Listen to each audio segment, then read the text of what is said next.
Hi guys, I'm Abby and I did my presentation on fluoroscopy.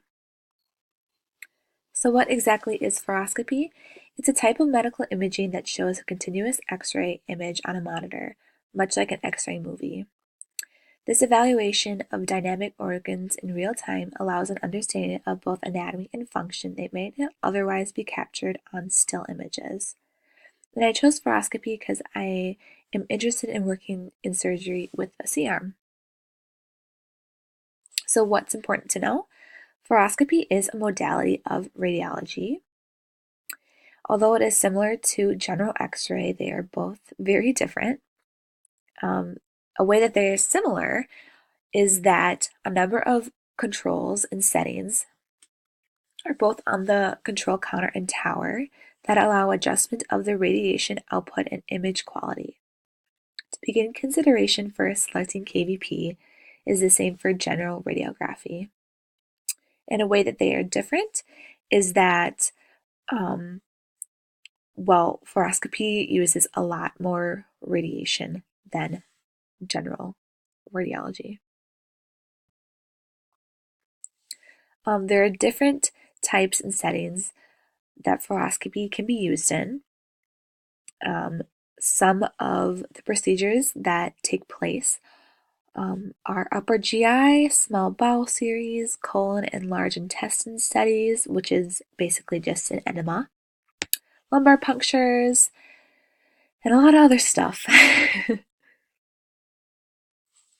Some examples of what fluoroscopy looks like in the medical setting are shown here. The top two images are a C-arm, and the bottom two are techs and doctors working together to do procedures. Fluoroscopy can view many different body systems.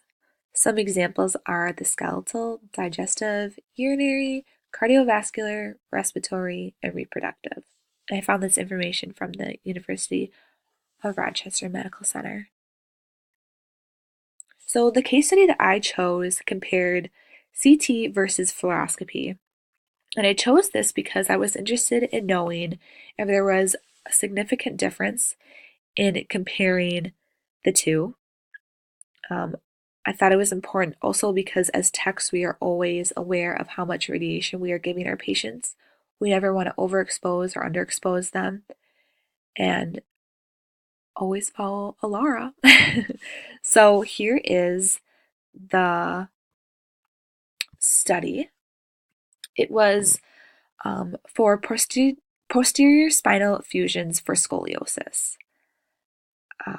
So they tested 57 patients, and this pertained to two pediatric surgeons practicing in a university and a private hospital setting.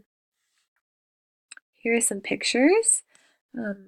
Here is what scoliosis procedures look like. Here's an example of a image or a radiograph being used in surgery. Here's a picture of a C-arm and some more images. Okay, so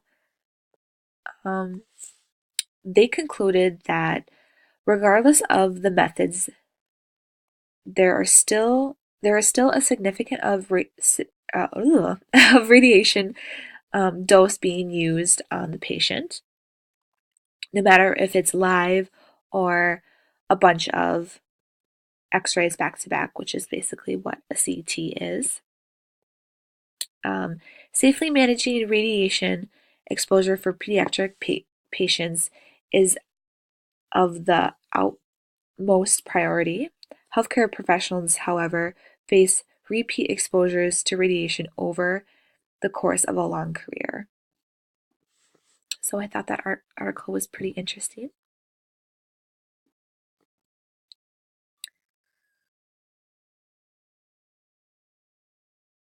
So the two studies showed the difference in fluoroscopy.